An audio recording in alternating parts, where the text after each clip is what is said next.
Argument promotion and casting.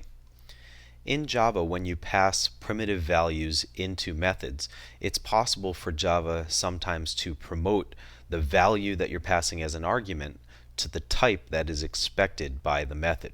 For example, if you have a method that expects to receive a double floating point value, you can still pass it integral values like integers or shorts or longs, because it's always possible to represent an integer value in floating point format. The reverse, however, is not always true.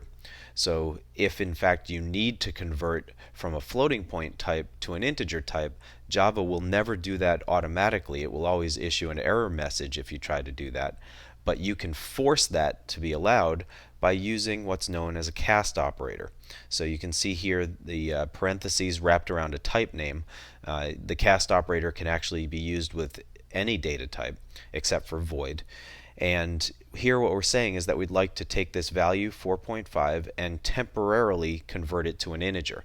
So what that does is it actually makes a copy of the value, converts the copy to an int, and in the process truncates the floating point part. So it's always possible for you to force a conversion using a cast operator, and we'll talk more about the concept of conversions in the context of classes when we get into the second video course. Now, the actual allowed promotions are shown here in this table, which shows all of Java's primitive types. And let's discuss those briefly. There's 8 primitive types in Java. We have double for floating point values that are stored in 8 bytes of memory. Float for floating point values that are stored in 4 bytes of memory. So a double is much more precise than a float.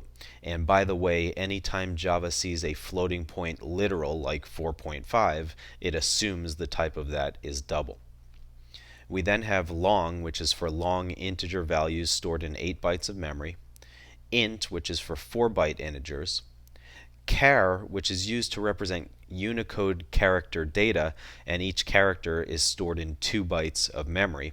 And characters are interesting because they don't have a negative range, so even though character information is stored as integers underneath the hood, it's always a positive value. Short is also a 2-byte integer, but this one has a negative and a positive range.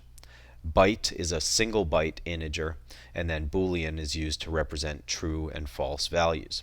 Now, basically, the allowed promotions are from smaller types in this table, which are down towards the bottom, to larger types in the table, which are up towards the top. So, for example, double being at the top of the table has no valid promotions because there are no other larger primitive types that you could convert a double to.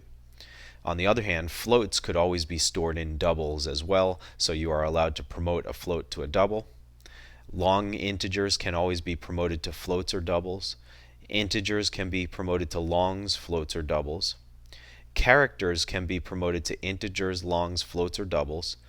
And short integers also can be converted to those 4 types. However, short integers cannot be promoted to type char, and the reason for that is short integers could have negative values, whereas char values are not allowed to be negative. And then finally, bytes can be converted to short, int, long, float, and double, and they cannot be converted to char for the same reason that short cannot be converted to char. Boolean values have no allowed promotions, so Boolean values can only be true and false.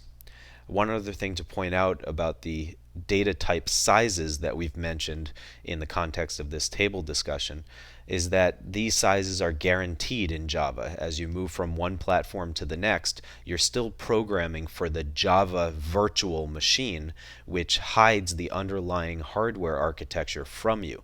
So for example, in a C or a C++ environment, the data type int could be 2 bytes on one machine and 4 bytes on another, and possibly be even 8 bytes on another. Whereas in Java, the data type int is always a 4-byte integer. Looking to advance your career by acquiring new skills? Tired of expensive off-site training programs? Wish you could learn from the best instructors in the industry? Look no further than live lessons. Self-paced, personal video instruction by the world's leading technology publishers. Each live lesson comes with a DVD featuring 3 to 4 hours of instructor-led classroom training, sample program code that allows you to work along with your personal instructor,